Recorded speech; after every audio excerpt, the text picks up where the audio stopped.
Hi, church. I hope you're doing well. I also hope that you found our slow crawl through Paul's letter to the Philippians helpful. I love doing a deep dive in Scripture, and that probably comes as no surprise to you. But sometimes, when we only do the verse-by-verse study, the slow plod, we can get a little bit lost. Sometimes when we're actually so close to the text, it makes less sense than more. With that in mind, it's frequently helpful to take a step back and look at the big picture. In chapter 1, recall, Paul began with his greetings, just like you would expect in any letter. From there, he shared his reflections on his imprisonment and the unlikely relation of that imprisonment to the advancement of the gospel. At the end of chapter 1 and on through chapter 2, Paul turns his attention to what it looks like to live as kingdom citizens, standing firm and united in the gospel. He drew on a number of examples in order to do so, not least of which is the Christ hymn that serves as the theological core to Paul's letter and perhaps even his theology. As we turn to chapter 3, Paul's going to address some negative examples. Namely, he's addressing the Jewish Christians who advocate circumcision for the Gentiles as a necessary part of their salvation. Well, let's just take a look at the text.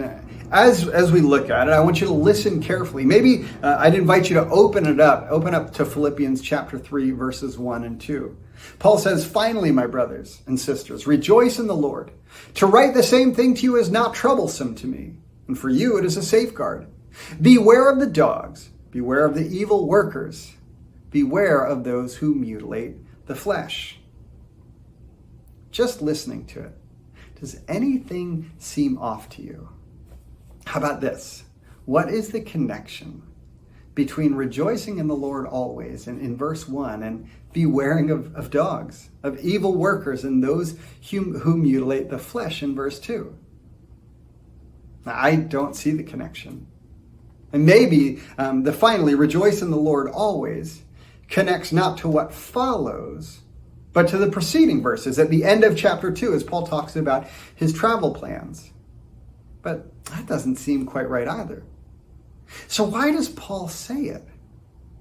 Well, I think the reason is that the Apostle Paul bookends this next section of Scripture, beginning here in chapter 3, verse 1, and ending in chapter 4, verse 4, with the verbal cue to rejoice.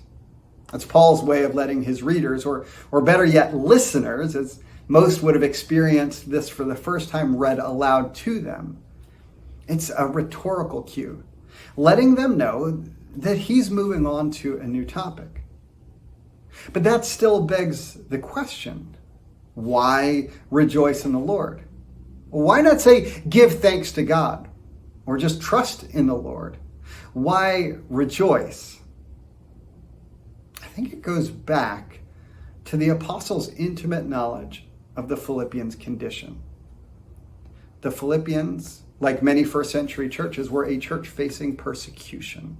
They were likely experiencing isolation and ostracism for their faith, probably even from their own family and friends. In the face of this adversity, the message isn't give in or accommodate. It's certainly not whine or complain. It's not be surprised or angry that we're not being treated fairly. His message, as we've seen and will continue to see, is this rhythmic call throughout to rejoice. I pray that this week your faith is strong enough that you face adversity for it. I pray that that doesn't make you bitter or angry. I pray that your adversity doesn't prohibit you from continuing to hold forth the gospel to those who stand against you, and to hold it out with kindness, love, and grace. I pray that as you face it, that you would rejoice being able to stand as a witness and endure it for the good news of the gospel. Let us not hide the light because we've felt offended for doing so. Let's shine all the more brightly for the world to see. Grace and peace, church.